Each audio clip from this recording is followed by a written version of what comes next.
Good morning विद्यार्थी मित्रों। Chapter 6 आनुवंशिकताનો આણ્વીય આધાર। હવે લાસ્ટ ટોપિકમાં મિત્રો આપણે જનીન સંકેતનો અભ્યાસ કર્યો અને જ્યોર્જ ગેમોની જે પદ્ધતિ ત્રિઅંકી સંકેત એને આપણે માન્યતા આપી કે જે એક રાઈટ પદ્ધતિ હતી, બરાબર, અને એનો અભ્યાસ પણ સારી રીતે આપણે કરી ગયા, બરાબર।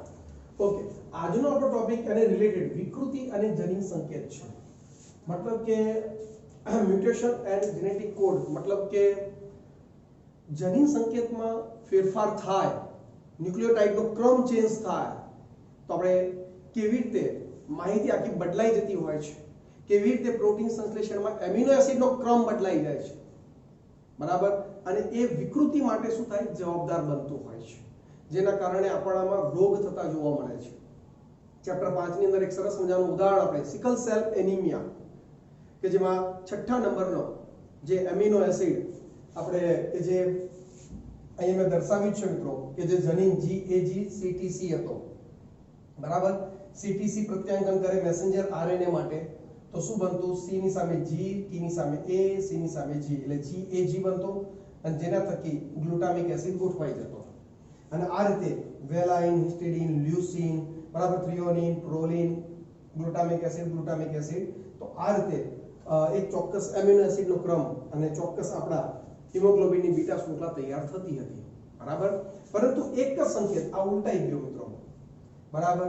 અહીંયા થાઇમિન આવી ગયું, અહીંયા એડેનિન, જો થાઇમિન એડેનિન ચેન્જ થઈ ગયું તો CAC તો એની સામે મેસેન્જર RNA શું બન્યું, C ની સામે G, A ની સામે U, C ની સામે G, GUG થઈ ગયું અને GUG વેલાઇનનું સૂચન કરે છે।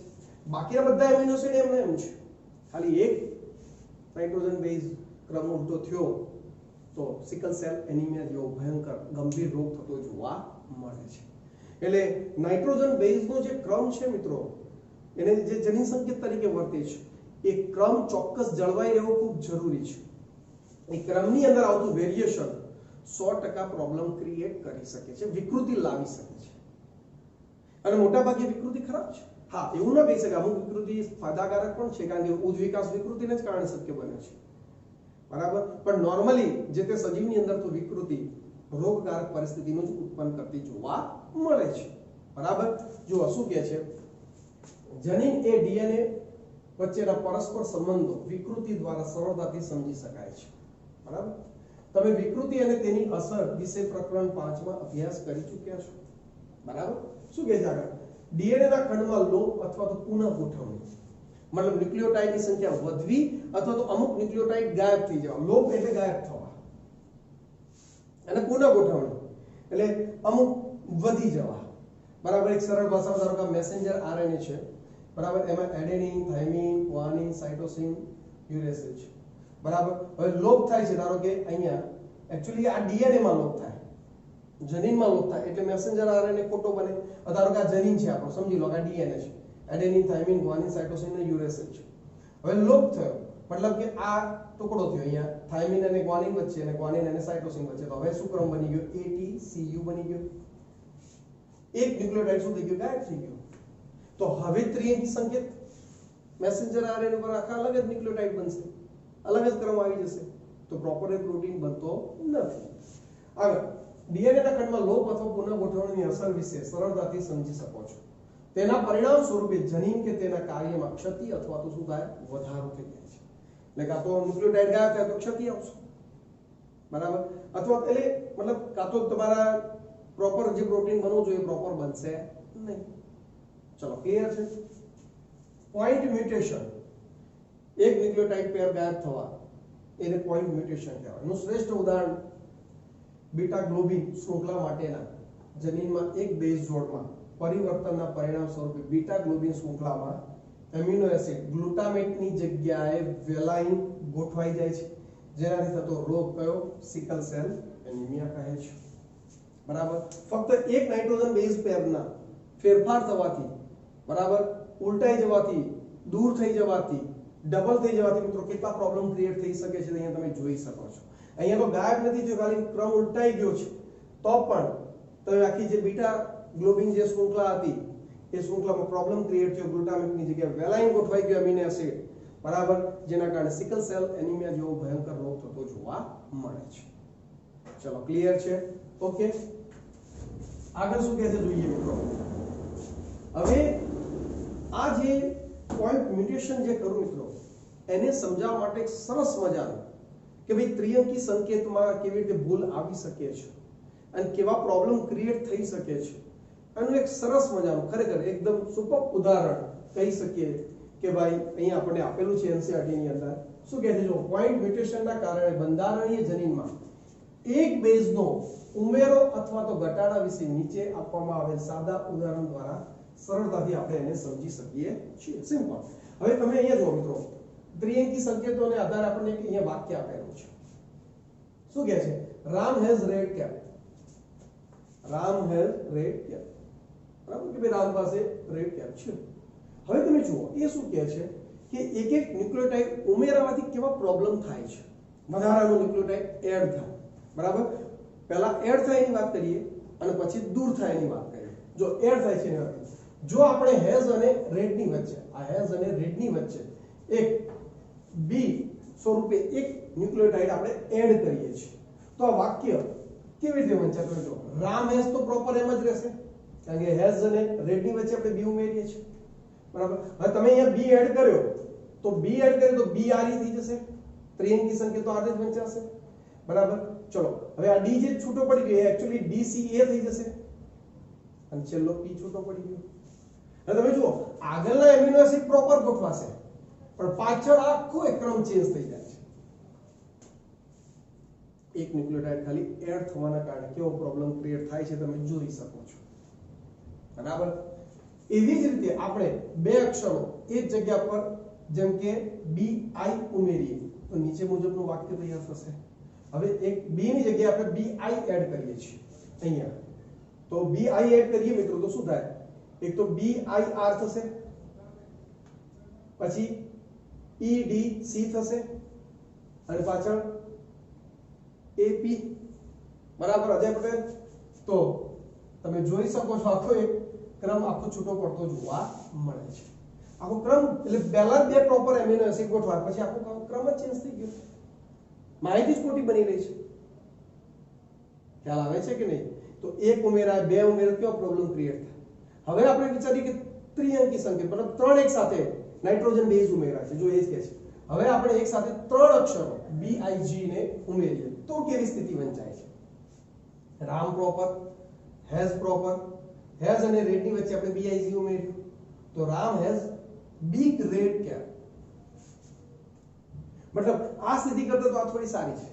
કમસે કમ એના બાકીના એમિનો એસિડ તો પ્રોપર છે, પ્રોપર સંકેતન થઈ રહ્યું છે. ફક્ત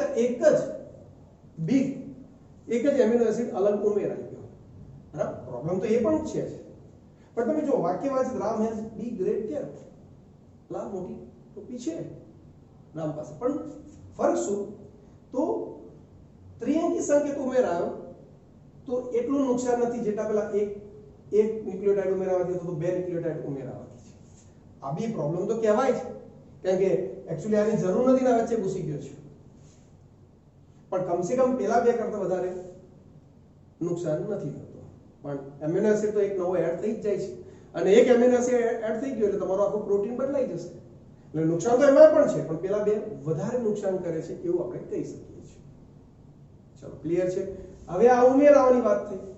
હવે આપણે લોપ થવાની વાત કરી, મતલબ દૂર થવાની વાત કરી. જો કે રેડ અક્ષરને એક પછી એક દૂર કરીએ, લોપ કરીએ છીએ. મિત્રો આખું વાક્ય મેં એનસીઈઆરટી માં સીધું અહીંથી શરૂ કરેલું છે. મેં પહેલા નોર્મલ વાક્ય લખ્યું કે રામ હેઝ રેડ કેપ, જૂનું આપણું પહેલું વાક્ય. બી વાળું કાઢી નાખો કે એડ થવાની વાત હતી. હવે રામ હેઝ રેડ કેપ, હવે એને શું કીધું? એક ન્યુક્લિયોટાઇડ દૂર થાય છે, પહેલો ન્યુક્લિયોટાઇડ આર દૂર થાય છે તો શું થયું? રામ હેઝ તો રહ્યું પણ પછી ઈ ડી સી અને એપી થઈ ગયું. બરાબર, પછી ફરી પાછો આર પછી ઈ ગાયબ થયું તો કે રામ હેઝ ડીસીએ પી થઈ ગયું. બરાબર, અને આખો ત્રિઅંકી સંકેત ગાયબ થઈ ગયો, રેડ આખો ગાયબ થઈ ગયો. રામ હેઝ કેપ, લાલ ટોપી નથી, કઈ વાંધો નહીં, આર મીન્સ કેપ તો છે.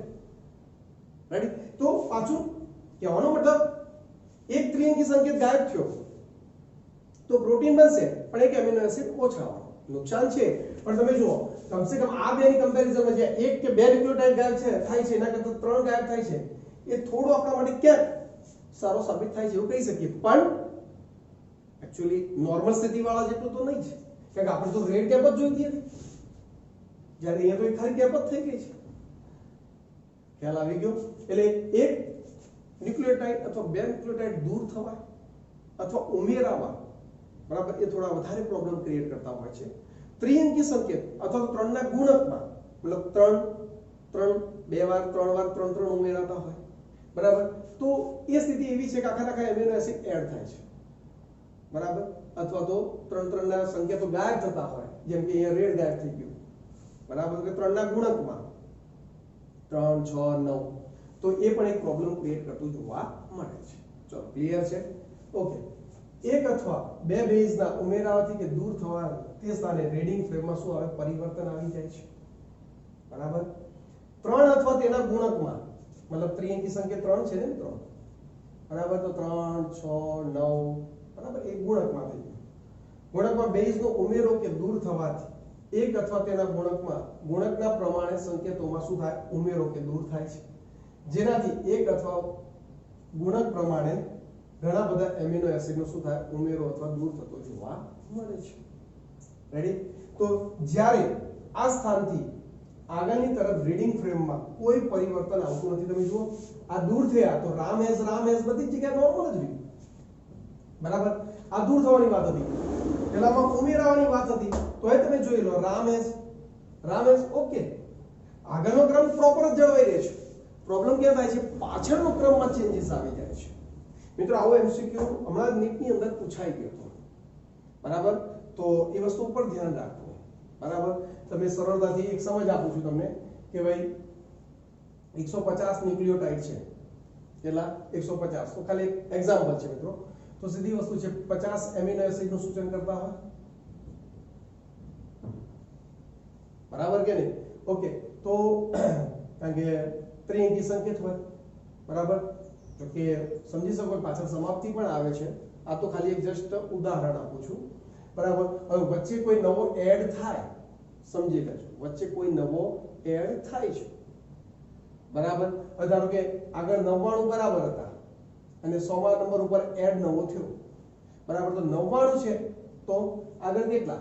તો કે 99 એટલે 33 ગુણ્યા 3, બરાબર. એટલે 33 એમિનો એસિડ તો જે હતા એ પ્રોપર જ ગોઠવાશે, મતલબ 33 એમિનો એસિડ પ્રોપર ગોઠવાય, પાછળનો ક્રમ ચેન્જ થઈ ગયો, પાછળનો એમિનો એસિડ બદલાઈ જશે. ખ્યાલ આવી ગયો?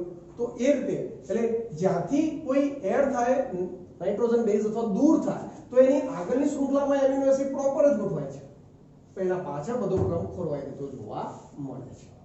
ચલો ક્લિયર છે? ઓકે. જો કે આવી વિકૃતિને ફ્રેમ શિફ્ટ ઇન્સર્શન એટલે ઉમેરા, ફ્રેમ શિફ્ટ ઇન્સર્શન અથવા તો લોપ વિકૃતિ, લોપ એટલે દૂર થવું, તો કે લોપ વિકૃતિ કહે છે, બરાબર. આ આનુવંશિક આધાર પ્રમાણે સંકેતો ત્રિઅક્ષરીય હોય છે અને તે સળંગ ક્રમમાં વંચાય છે. એટલે આ વસ્તુ તો ઉપરથી એટલું ક્લિયર થઈ ગયું કે અક્ષરો બધા ત્રિઅંકી સંકેતોનું સૂચન કરે છે અને ક્રમમાં જ હોય છે, વચ્ચે કોઈ વિરામ હોતો જ નથી, કન્ટિન્યુ વંચાય છે. તમે જો એક દૂર થયો તો RED તો R દૂર થયો તો EDC થઈ ગયો, કન્ટિન્યુ છે, વચ્ચે કોઈ વિરામ નથી કે ભાઈ ચલો RED છે તો R દૂર થયો તો ED જ રહેશે. ખ્યાલ આવે છે કે નહીં? તો એ ક્રમ કન્ટિન્યુ આરતે રહેતો જોવા મળે છે. ચલો ક્લિયર છે? તો અહીંયા મિત્રો આપણો જે આ પોઈન્ટ હતો કે જેને વિકૃતિ અને જનીન સંકેત, બરાબર, તો એના વિશે આપણે એક ક્લિયર ચર્ચા કરી કે ભાઈ ન્યુક્લિયોટાઇડનો જે ક્રમ હોય છે જનીન ઉપરનો, જે મેસેન્જર આરએનએ ઉપર છપાવવાનો છે અને એમાંથી પોલીપેપ્ટાઇડ શૃંખલા બનવાની છે, તો એ સંકેતન ત્રિઅંકી જ રહેશે, વચ્ચે કોઈ વિરામ હોતો નથી. અને જો ત્યાં નવું કોઈ ન્યુક્લિયોટાઇડ ઉમેરાય કોઈ પણ વચ્ચેથી અથવા તો દૂર થાય તો એવી સ્થિતિમાં પાછળના ક્રમમાં એમિનો એસિડનો ક્રમ શું થાય? ચેન્જ થતા હોય છે, જે વિકૃતિ લાવવા માટે શું થાય? જવાબદાર બનતા હોય છે. ચલો ક્લિયર છે? ખ્યાલ આવી ગયો? રેડી? તો આશા રાખું કે દરેક વિદ્યાર્થીઓને વિકૃતિ અને જનીન સંકેત વાળો ટોપિક ક્લિયર કટ થઈ ગયો હશે.